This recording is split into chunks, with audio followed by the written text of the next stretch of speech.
My brother's wife, Cathy, exclaimed joyfully and firmly, "Please do not worry, as we will take over the $3 million inheritance and the apartment buildings left by your father." At least it appeared that way. In front of my father's picture, who had passed away, she grinned. She appeared to be the epitome of evil. She was, nevertheless, gravely misinformed. I would wait patiently till the misunderstanding was straightened up. I could not let whatever my father left to end up in the hands of that kind of person. Sarah is my name. I'm a 45-year-old single lady. "Hey, Sarah, could you do a final check on the blueprint that's due tomorrow?" "Sure, Dad." I began the last review of the blueprint at my father's request. At the architectural firm where my father works, I manage both administrative and creative tasks. I've been interested in my father's job since I was a small child, and I hope to follow in his footsteps professionally. I majored in architecture and design in high school and college in order to achieve this goal, and as soon as I graduated, I started working for my father. Together, we have carried on our business. My father has named me to be the next manager, and our staff members have faith in me. My elder brother is a liberal arts major and 5 years my senior.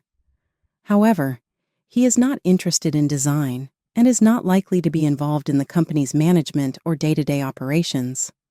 Therefore, I am not overly concerned about the business's succession. The little business, which my father took over from my grandfather, employs roughly 15 people. I want to treasure and expand this business. I'm going to do it. I completed all of my work, Dad. I'm going home to get dinner ready. Thank you, and good job for today. Generally, unless there is an exceptional circumstance, my father requires that workers depart on time. That particular day, as 6 p.m. drew near, the most of the employees had already departed for their homes, leaving my father and me alone in the office. He would work late into the night every day and would always advise managers to work hard and not slack off. For many years, I have respected my father for this. But that year he was turning 75. He was becoming older, and I hoped he wouldn't take on too much work. When they got home, the house was completely dark. It's only my father and me now, because my mother passed away in an accident while I was in my 20s. I heard the door open just as I turned on the light and got ready to make dinner. "Oh, Sarah, are you here?" It was the voice of Cathy, my brother's wife. I wondered what she needed at dinner time. "What brings you here so late?" "I don't care about you. Where's your dad?" I honestly couldn't feel any affection from Cathy's harsh words. It seemed she hasn't had very good feelings toward me since before she married my brother. "Don't depend on your parents and live a sloppy life. Don't expect to rely on us when you get older," she would often say. I live independently without relying on my father and have no intention of asking my brother and his wife for help in my old age. But arguing is pointless. No matter what I say, she doesn't listen. She continued her barrage of words, claiming, "You're not dependent? While you have a job thanks to your father's business? You can't predict the future. As you age, you should save up for retirement early." She would always criticize me at every opportunity. After speaking with her, I realized that talking to someone who harbors ill feelings toward me is meaningless. Since then, I've tried to avoid her as much as possible. My brother got married in his 40s, so they don't have children yet. She had the audacity to tell me, "Being unable to have even one child, you're a burden to society." That statement applies to her as well, but I never said it out loud. That's because my brother told me Cathy once had an illness and can't have children because of that, so please avoid that topic. I know there's a difference between a person who can't have children even though he or she wants to, and a person who can but decides not to. But still, I couldn't comprehend what made my brother decide to marry her. Around that time, question marks seemed to be floating above my head all the time. Oh, how I detested them. "So, when will your dad be returning home?" "Dad will likely be home late tonight. He said he would stop by the apartment first. That apartment, Cathy said with a sly smile. That apartment was originally passed down from my grandfather to my father. Although we no longer owned it, Dad still cherished it as a property he received from my grandfather and regularly checked on it. He even actively did the cleaning and weeding that the property management company usually handled, much to the residents' delight. Hearing that Dad wouldn't be back soon, Cathy quickly gathered her things and began to prepare to leave. What could her true purpose be? Make sure you tell your dad that I came to check on him. Don't forget. After giving me these instructions, Cathy looked around the house and then left. Dad, Cathy came over. I wonder what she wanted. I don't know. She came over when I wasn't home, but she just sat there and didn't really do anything. Honestly, I'm glad I wasn't home, my father said with a wry smile. Neither Dad nor I could grasp her true intentions. Well, she is a bit odd, so maybe her motives are incomprehensible to us normal folks, but I don't mind it much. Sarah, dinner was delicious today as well. I'm always grateful, Father said with more gratitude than usual. What's with you all of a sudden? It feels weird, I joked, and my father laughed shyly. You've become so reliable, Sarah. Maybe it's about time for me to retire. What are you talking about? I still have so much to learn from you, Dad. Is that so? Well, I guess I'll take a bath and head to bed. Good night. Good night. A week later, he suddenly collapsed at work. At the time, I was in a meeting at a client's office and received an urgent call from a colleague. Sarah, the boss. The boss. My father, unconscious, was rushed to the hospital. I immediately wrapped up my work and headed to the hospital. I called my brother right away and then contacted Cathy. My brother promised to come to the hospital quickly, but Cathy's response was, do I need to go there? You're there, aren't you, Sarah? What? To have such a reaction when your father-in-law is in critical condition? However, it was pointless to argue now. I tried to remain calm and persuade her. Actually, Dad's condition is quite critical. At least come to say goodbye. You used to visit my father often, didn't you? But an unexpected response came back. Yeah, I was just trying to be in his good books, hoping to get some information about the inheritance. Hearing Cathy say that so nonchalantly, I was speechless. I'm not good with hospitals, and if there's a funeral, I need to get my hair and nails done. I don't have time to go to the hospital. Her utterly impossible attitude was brimming with vitality. This person is simply no good. Understood. Then never mind, I said. I couldn't contain my anger and raised my voice, hoping this outrage would make her reflect, even if just a little. But the response that came back was this: contact me after he passes away. I'm busy too. Her dismissive tone increased my anger toward her. She was more than just an unpleasant person. Being legally recognized as family, as sisters with such a person, was unbearable. 2 hours after that call, my father passed away quietly. He was 75 years old. We immediately began arranging the wake and the funeral. There wasn't even time for the family to mourn due to the rush of various preparations. Despite this, my brother, who should be fulfilling his duty as the chief mourner, seemed emotionally detached. Sarah, did Dad have any special illness? His passing seemed so sudden. What exactly does the chief mourner do? Do you know? Wait, I have to give a speech? That's such a hassle. At 50 years old, my brother was failing to fulfill his role as the chief mourner. I was angered by his nonchalant remarks, but I was even more astonished by Cathy's attitude. Why should I, as the wife of the eldest son, have to step forward? I hate troublesome things. You do it, she said. With that, she immediately disappeared to the back. I was also scrambling with greeting the attendees, holding detailed meetings with the funeral home, and interacting with the company.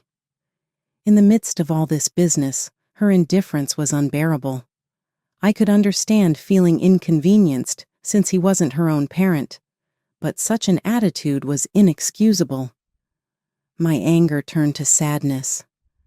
Well, Cathy has her own difficulties too. Sarah, please handle her part as well, my brother said. He was always taking Cathy's side. Did he even know the rude things his wife had said? Those words nearly escaped my lips, but I felt it was futile to inform my ineffectual brother of the reality. In the end, I ignored my brother and his wife and focused on fulfilling my duties. With the help of relatives, we managed to complete the funeral without incident. It was during the first 7 days of mourning when the relatives gathered again, sharing drinks.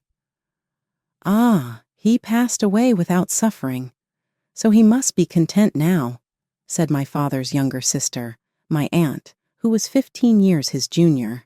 Still young at 60, to me, she was like a sister whom I could talk to about anything despite our age difference. As my aunt and I were reminiscing, Cathy suddenly stood in front of us, exuding the aura of a villain from a drama.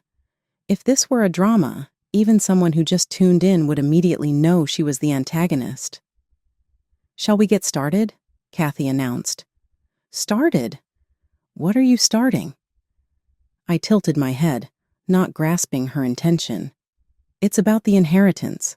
My husband is the eldest son, so the $3 million inheritance and that apartment are rightfully ours. I checked the bank book the other day." My aunt and I exchanged surprised glances. How did she check the bank book, which was securely locked away in a safe? We were at a loss for words. Cathy, presuming she had control of the situation, confidently continued, "You have the company and this house, don't you? What more could you want?" Before I could explain, she unilaterally pushed on with her agenda. Next to her, my brother, as if uninterested, simply kept drinking silently. "Maybe I'll raise the apartment rent a bit. If the rental income increases, our life will be easier. Or maybe we could rebuild it. Your dad really left us a valuable inheritance," Cathy said loudly. Her voice echoed, and the room fell into a hush. But then, someone couldn't suppress a laugh. One uncontrollable laugh spread to others who began to look down, covering their faces with handkerchiefs. My aunt whispered to me, "Is she joking? If you have something to say, speak up." Cathy glared at my aunt, crossing her arms and looking imperious. My aunt and I could only offer a wry smile. Taking a deep breath, I began to explain the situation. "Cathy, there is no inheritance left for my brother to receive." "What do you mean?" "There's no way there's nothing. Are you trying to trick me?"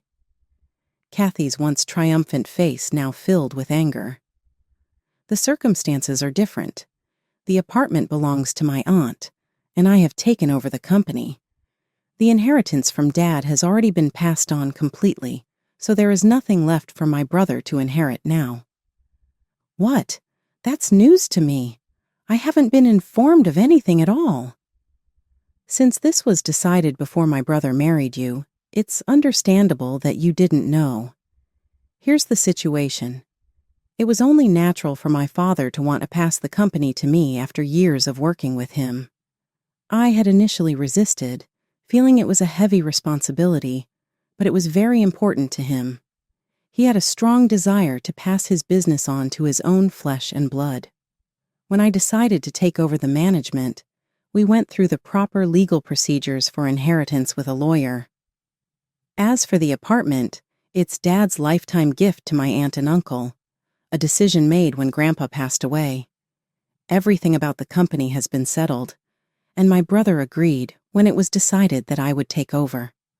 Lastly, the ownership of this family home has also been transferred to my name, so there is really nothing left for my brother to inherit now." As I carefully explained the details, my brother seemed to recall something and began to speak. "Ah, now I remember. Dad gave me a substantial amount of money as a lifetime gift or something. Was that what it was?" I got a lot of money all at once and just spent it without much thought. Uh-huh. Indeed, my brother used to spend lavishly when he was single. He would travel overseas more than 3 times a year, upgrade his tastes in luxury brands, and change cars several times a year. So, the apartment is in Andy's name? I always thought I would inherit it, my brother muttered. He must have conveyed such misinformation to Cathy without verifying it, unaware that the money he had received, nearly $1 million, was part of his inheritance, and he had spent most of it without a second thought.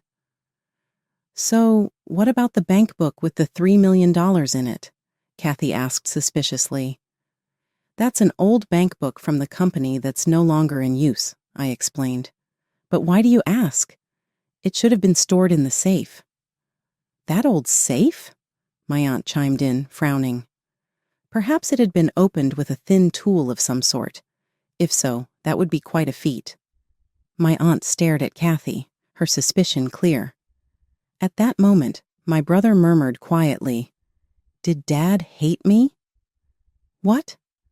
I let out an exasperated voice at his unexpected remark. "Because it's just Sarah who gets the special treatment. I've already spent all my money, and I have none left. You'll have the house and the company." His childish remark made my aunt stand up, her patience clearly worn thin. "You're an adult now. Why would you say such things?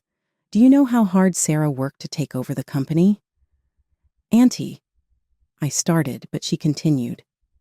"My dear nephew, the financial hardship you're facing is the result of your own actions. It's only natural that your money would run out if you lived so lavishly." I remembered Dad frequently worrying about my brother's extravagant lifestyle. Giving him cash as a lifetime gift might have been a mistake. If such wastefulness continued, bankruptcy would be inevitable sooner or later.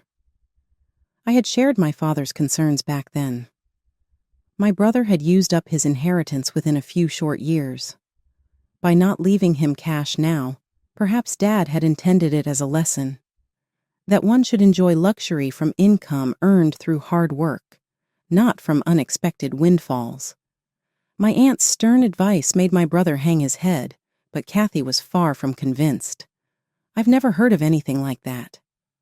Why am I the only one who doesn't know? I can't believe the apartment wasn't his anymore.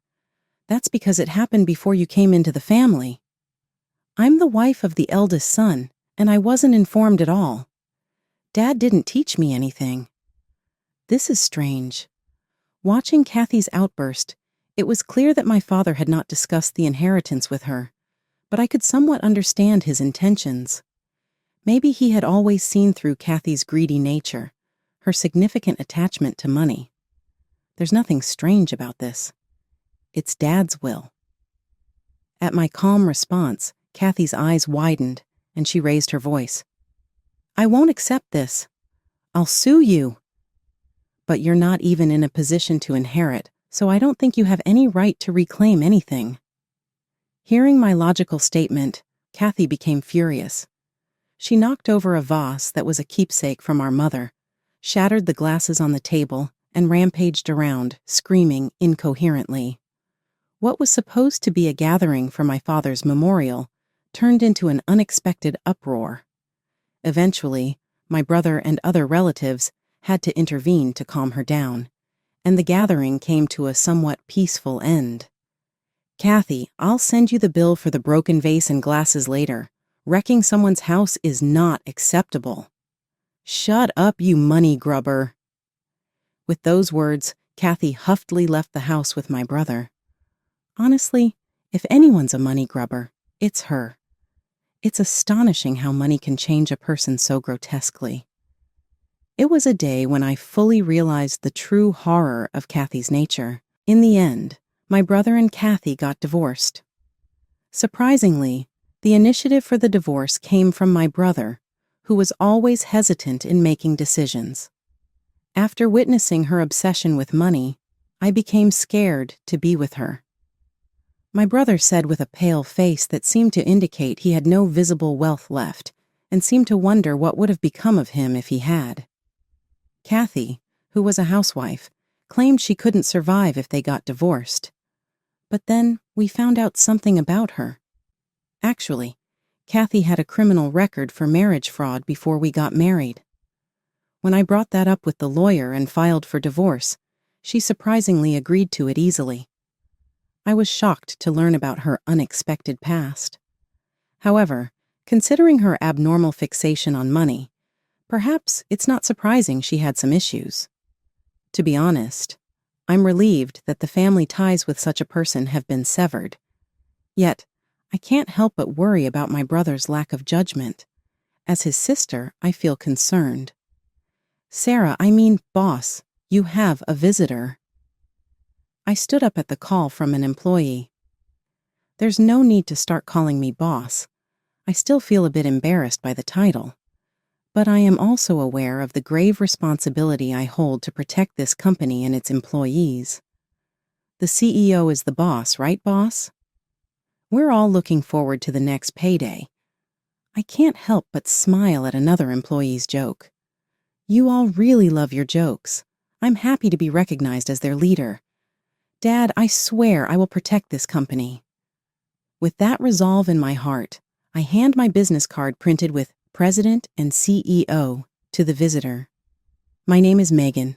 I've been married for 10 years and am now in my early 40s. We don't have any children, but my life with my beloved husband, Kevin, is very peaceful and blissful. Kevin is a typical company employee without any major changes in his life and 5 years older than me. But since I'm working part-time, our two-person household has a reasonable amount of financial leeway, allowing us some luxuries. Our married life has been smooth without any major ups and downs. However, a minor incident started causing ripples in our tranquil daily life. This incident involved the news of my beloved father's death and inheriting his apartment. When we got married, my father started living alone in a new, modern 2-bedroom apartment he had purchased. On the other hand, Kevin and I lived in my childhood home, a 4-bedroom apartment filled with memories. This childhood home was transferred to me from my father when I got married. Before that, my father, mother, and I used to live there. When I got married, my father gave it to me with his blessings for our happiness. He suggested, "Why not start your new life in this home?" I was elated by his offer. Later on, when my father passed away, I inherited the new 2-bedroom apartment he was living in. I was very fond of that apartment, so I decided to rent it out immediately. However, one day during a conversation with my in-laws, an unexpected suggestion came up. Sarah and her children are living in a small place. How about they move to Megan's 4-bedroom apartment? Sarah is Kevin's younger sister, who was divorced and raising 3 kids. They were living in a 2-bedroom apartment, which might be a bit tight for them. But to be honest, my relationship with Sarah has not been great. Every time we met, she would make slightly sarcastic remarks about us not having children yet. Kevin and I decided to get married when we were just under 30. Since then, Sarah started to make pointed remarks. After crossing 30, her comments became even more hurtful. Remarks like, "You're already past 30, and you still have no kids," or "Aren't you seen as less of a woman without children?" were thrown in jest. But what shocked me the most was an incident after my beloved father passed away. Sarah said, "It's a pity you couldn't show your father the face of his grandchild." It was a moment that left me cold. Sarah is actually 3 years older than me. Instead of a younger sister-in-law, she's more like an older one. We've always tried to treat her as family and interacted with her amicably. But after such remarks, I naturally built a wall in my heart against her. I'm an only child, and my only family was my father. Amidst the grief of losing him, Sarah's words were truly shocking. Time had passed since my father's death, and I hadn't seen Sarah for a while. But out of the blue, my mother-in-law made a surprising proposal. Sarah says she'll pay $500 in rent each month. Looking at my mother-in-law's smug face, I was so shocked that I couldn't say anything. The apartment we lived in was a bit old, but we had taken good care of it, so it was still in usable condition. There was a big shopping mall nearby, and we could easily take trains and buses. So, if we were to rent out this apartment, I thought it wouldn't go for less than $2,000 a month. But $500? I was truly surprised. Do they even understand the going rate for this area? It's unthinkable for this spacious 4-bedroom apartment's monthly rent to be just $500. Maybe they had assumed that I had agreed because I didn't say anything. My mother-in-law seemed very enthusiastic about the idea. You guys already have another apartment, right? You can just live there, even if you don't renew the lease later on. Sarah and the others will move there, so it's fine. How long is the contract term? Kevin was also very excited, saying, "That's really a great idea. The place where your father lived is new and lovely, and it's perfect for just the two of us." At this rate, I felt like the conversation was progressing without considering our opinions, and I started to panic. I couldn't help but blurt out, "Isn't there an option for all of us to live together in this apartment?" My in-laws' house was big, and they were the only ones living there. Rooms for Kevin and Sarah were also available, so I thought it would be no problem if they moved in. After all, they've said they want to live in a bigger place. Normally, before making such moves, you would consult with your family, I think. However, moving to the in-laws would mean the kids changing schools, and they seemed concerned about the hassle and cost of buying new school uniforms and gym clothes. I was hesitant to clearly express my reluctance to rent to Sarah in front of my mother-in-law, but I told her, "This place is my hometown. I can't just leave easily." I left their house that day, but my mother-in-law said, "You don't have to decide right away," which made me feel she hasn't given up. When I returned home, I asked Kevin, "This apartment is precious to us. Why are you deciding so easily to leave?" He looked surprised and responded, "Well, it's not a single-family home." I was a bit shocked by his reply. Perhaps because he grew up in a single-family home, an apartment doesn't feel like a real home to him. But I wish he could at least apologize for not understanding my feelings. Upset, I raised my voice. "It's my home, my apartment. Why are you deciding things without consulting me?" Kevin looked upset. "We've been married for 10 years.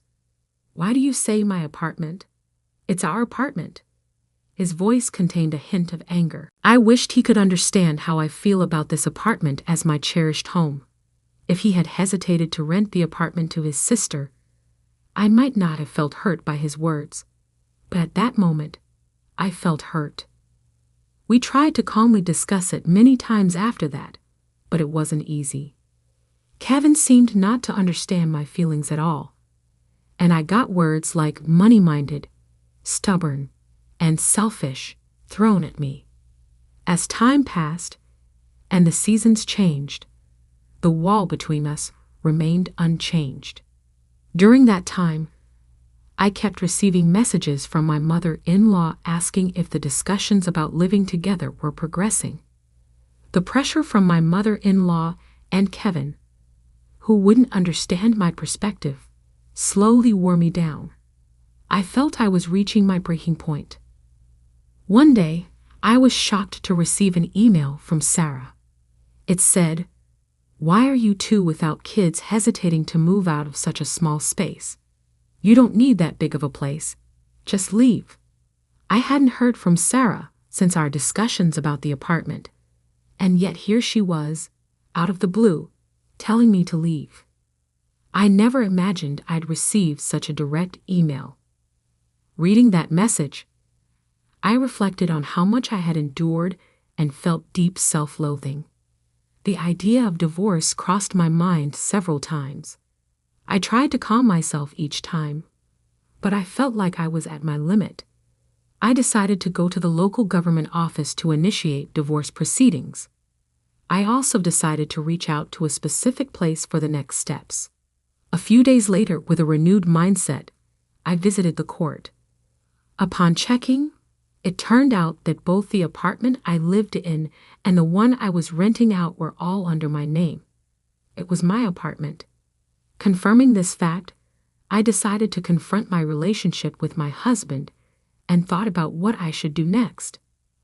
I wanted to thoroughly discuss everything with him. I've told you many times, this is my house. I just can't stand the idea of renting this apartment to Sarah. I don't want to rent my home to someone who belittles and looks down on me. Please persuade your mother and Sarah, I said. Kevin's face darkened, looking like he was thinking about this topic again. I had told him about all the harassment I received from Sarah and how much I disliked her. I wanted him to understand my feelings, but the outcome was different. Kevin sided with Sarah, saying, "Sarah is right." In hindsight, I could have gotten a divorce at that point, saving myself from this anguish. But I couldn't end a relationship that had lasted for 10 years so easily. If Kevin rejected my proposal, I was prepared to divorce. Deep down, I felt that way. Maybe you're just being overly sensitive about Sarah. Perhaps you feel she's being condescending. But maybe you're exaggerating things. I really don't understand why you feel this way, Kevin said, making light of my feelings without knowing the whole story. His words stung. Was I the only one feeling like this? If that's the case, will you sign this? I presented him with the divorce papers. A look of shock appeared in Kevin's eyes, but he immediately said, "Do you really feel that way? You want to end our relationship over such a trivial matter?" "I'm serious. I care about Sarah too, and I always wanted to be with you, but recently, our relationship feels different. I don't feel the love anymore, so I'm leaving," I said while looking into his eyes. My heart sank at Kevin's attitude. His casual smile hinted that he didn't grasp the gravity of my feelings, and I felt a tear threatening to spill. I wished he would leave sooner rather than later. Maybe Sarah and your mother don't necessarily want to get along with you. Have you ever considered that? Because you always think about yourself. That's why our relationship is like this, Kevin said in a slightly softer tone. This is how we always were, misunderstanding each other even while trying to care for one another. Look, I think it might be impossible to fix our relationship, no matter how much we talk. I feel there's still a distance between our hearts. I can't even imagine a future with you anymore. If you won't respond to my feelings, then we'll have to take legal action, I explained slowly. Kevin, with a mix of surprise and sadness on his face, quivered. Do you really feel that way? Afterwards, he left the house without a word. He probably didn't want to talk anymore and just wanted to escape the situation. He hadn't signed the divorce papers and left his belongings behind. A few days later, Kevin returned. His eyes looked sad and somewhat weary. What should we do from here? He gently asked. He might think I'd forgive him if he humbled himself, but everything is already settled. There's nothing left to discuss. If you agree to the divorce, sign these documents. If you can't, then we'll have to seek legal action. Also, I'm letting go of this house, I said. Actually, I had been considering selling the house for some time. The day I went to get the documents, I had consulted with Mr. Thomas, an old friend of my father's. I've known him since I was a child. He was by my father's side until his last day. Mr. Thomas, who attended my father's funeral, gave me his business card and asked to be contacted if any problems arose. The card listed his law firm's details. With Mr. Thomas' introduction, I was fortunate to get assistance from a judicial scrivener regarding the inheritance my father left behind. When I told Mr. Thomas about my situation, he gave me sincere advice. He informed me about the importance of verifying ownership, handling complications in divorce negotiations, and other helpful tips. Thanks to his advice, I could protect myself. After Kevin temporarily left the house, I decided to sell the apartment. I quickly reached out to real estate agents and informed them of my intentions to sell. I also informed Mr. Thomas about the deteriorating relationship with Kevin, his refusal to sign the divorce papers, and sought his support for the divorce procedures. When Kevin found out about the sale of the apartment, he reacted with both shock and anger. "You always said this was our family home. Are you really planning to let go of such an important place? And after being so concerned about Sarah, you're truly selfish." But his words no longer unsettled me. "Do you have anything else to say?" I asked, looking him straight in the eyes and taking a deep breath. He was momentarily taken aback, but quickly began to assert his views. "Why would you decide such an important matter on your own? The apartment might be in your name, but after a divorce, there should be a division of property. This apartment is the property of both of us who live here." Kevin became emotional and pleaded with desperation.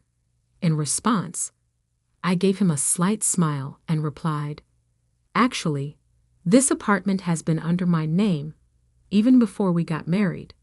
I've already checked with my lawyer, and any property acquired before marriage is not subject to property division." Selling the apartment, of course, had its resistance, but I didn't want to leave behind more painful memories in this place. With the information about property division from Mr. Thomas, I decisively chose to sell.